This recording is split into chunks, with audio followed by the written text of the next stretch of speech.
Hello friends, কেমন আছো তোমরা? আজকে আমি তোমাদেরকে একটা মাছ আর করলা দিয়ে একটা একদম সিম্পলভাবে সবজি রান্না করে দেখাচ্ছি।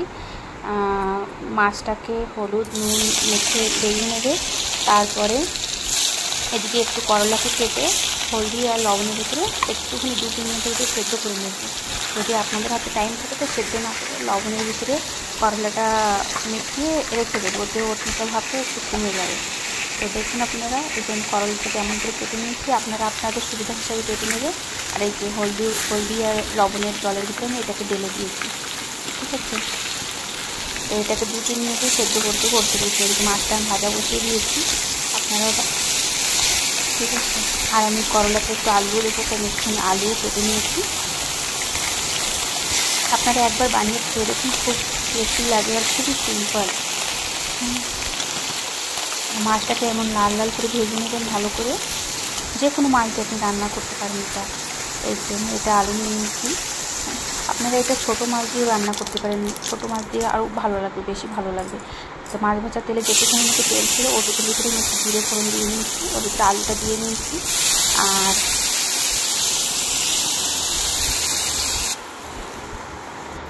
আলুর ভিতরে কিছুটা মশলা দিয়েছি, হলদি লবণ লঙ্কা আর একটুখানি জিরের গুঁড়ো দিয়েছি, ব্যাস আর কিছু না। ওটা আমি স্কিপ হয়ে গেছে আমার থেকে, তো আপনারা দিয়ে দেবেন, ঠিক আছে।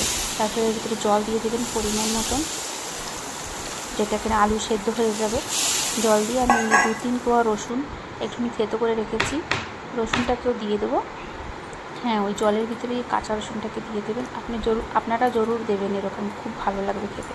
সরি, আমার কথা শায়দ আপনাদের একটুখানি লাগবে, কেন আমার বাংলা হিন্দি একটুখানি মিক্স হয়ে যাচ্ছে। তারপরে সবজিটাকে ঢেকে দেবেন, আলুটা সেদ্ধ করে নেবেন ভালো করে, ঠিক আছে। এই দেখুন আলুটা অলমোস্ট সেদ্ধ হয়ে গেছে। আমি দেখাচ্ছি আপনাদের, আলুটা সেদ্ধ হয়ে গেছে।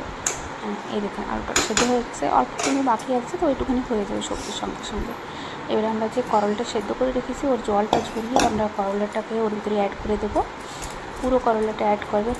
হ্যাঁ, আর একটা কথা বলি আপনাদের, আমি যে মাছ ভাজার তেলের ভিতরেই মানে একটুখানি জিরে ফোড়ন দিয়ে এটাকে করছি। আপনারা যদি চান ওই সময় একটুখানি তেল আর একটু বেশি করে দিই, একবারেই মানে যে ফোড়নটা বলে ওটা দিয়ে দিতে পারেন। এখানে আমি 2বার ফোড়ন দেবো, ওটাতে ভালো টেস্ট আসে।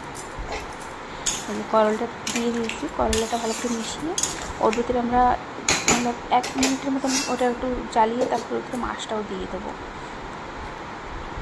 ঠিক আছে। দেখুন আমার এদিকে বর্তনও কত হয়ে গেছে, থালা বাসন, এটাকেও দিতে হবে। এদিকে আমার ভাত হয়ে গেছে। আপনাদের যদি আমার ভিডিওটা ভালো লাগে তো প্লিজ একবার বলেন, আর আপনারা কী টাইপের ভিডিও চান সেটাও আমাকে বলেন। আমি চেষ্টা করব আপনাদের জন্য ভিডিও বানাইতে ভালো ভালো, যেটা আপনাকে ভালো লাগে। এটাকে মাছটা আমি দিয়ে দিয়েছি, সব মাছটাকে দিয়ে একটুখানি নাড়িয়ে চাড়িয়ে 1 মিনিটের মতো মাছটা দিয়ে একটু নাড়িয়ে চাড়িয়ে আপনারা এটাকে নামিয়ে নেবেন। এটা একবার বানিয়ে খাই দেখুন, যারা করলা খেতে পছন্দ করেন বা করলা অনেক তিতো লাগে বলেন, তিতো লাগবে না। আমি যে পদ্ধতিতে বলছি সেই পদ্ধতিতে বানিয়ে খাই দেখেন, ঠিক আছে। দেখুন আমি এটাকে নামিয়ে নিয়েছি।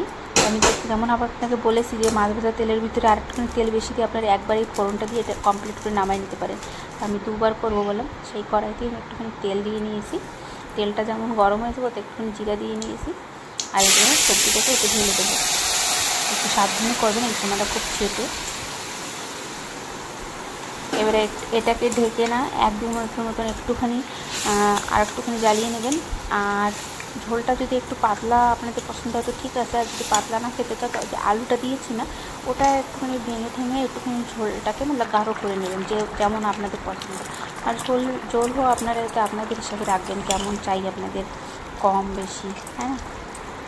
তারপর ধনেপাতা দিয়ে দেবেন আখরিতে, ধনেপাতা দিয়েও অল্প একটুখানি রান্না করবে, যাতে ধনেপাতার ফ্লেভারটা পুরো সবজিতে আসে। ধনেপাতা দিয়ে আমি একটুখানি ঢেকে দিয়েছি।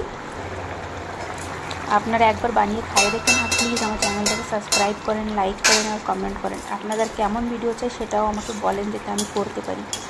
আর আপনাদের সাপোর্টার আমার খুব জরুরি। এই দেখো সবজিটা আমার হয়ে গেছে, আমি সবজিটাকে নামিয়ে নিয়েছি। এদিকে আমার খুব বাসনও হয়ে গেছে, ভাবছি বাসনটাকেও সাথে সাথে একটু দিয়ে কভার করে নিই। এই যে আমি পটল কেটে নিয়েছিলাম, এটাকেও ভেজে নিচ্ছি। পটল ভাজাটাও একদম সিম্পল, খুব ভালো লাগে। আর বাঙালিদের ঘরে এটা হতেই থাকে, তো যারা নাকি এই ভিডিওটা হিন্দিতেও চান আমাকে বলেন, আমি হিন্দিতেও দেবো। আর পটল ভাজাটাও কেমনভাবে বানিয়েছি যদি চান তো আমি পুরো ভিডিওটা দেবো। পটল ভাজাটাও খুব সুন্দর লাগে। আপনি এটাকে শুধু খেতে পারেন, আপনার ডাল রান্না করে তার সঙ্গে খেতে পারেন, কিছুর সঙ্গে খেতে পারেন, খুব ভালো লাগে। তো পটলটা দেখুন ভেজে নিয়েছি, এক পাশ হয়ে গেছে, আমি ওটাকে উল্টিয়ে নেব, আবার ঢেকে দেবো। এটাকে এরকম আস্তে আস্তেই আপনাদের কম আঁচ দিয়ে ভেজে নিতে হবে। আমার বর্তন থালা বাসনটা খুব ভালো করে ধোয়া পরিষ্কার সব হয়ে গেছে, দেখতে পাচ্ছেন আপনারা। আমি সব কিছু করে নিচ্ছি, আমার পটল ভাজা এর ভিতরে হয়ে গেছে। চলো আমি আপনাদের আমার রান্নাঘরের বাইরের একটুখানি দেখাচ্ছি নজারা। এই দেখুন আমাদের যেখানে থাকি না, চারদিকে পাহাড়ি আমি ছত্তিশগড়ে থাকি, একটা ছোট্ট একটা গ্রাম বলেন, আপনি সিটি বলেন, যা বলেন, ছোট্ট একটা জায়গায় থাকি। খুব সুন্দর, আমি কখনো তোমাদের পুরোটাই ভিউ দেখাবো, অনেক সুন্দর লাগে। তারপরে এই দেখেন আমার তিনজন সোনামণিরা, আমার লাডো।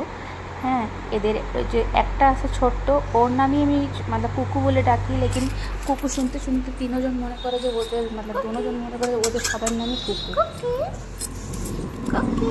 ঠিক আছে।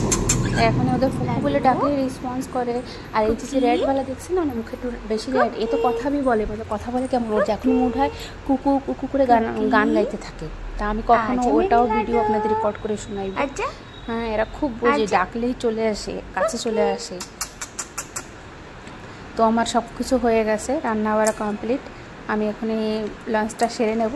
তো দেখেন লাঞ্চের থালিতে আমার কী আছে আজকে, পটল ভাজা, করলা মাছের সবজি, আর এই যে দেখছেন একটুখানি টক পাতা দিয়ে ডাল রান্না করছিলাম।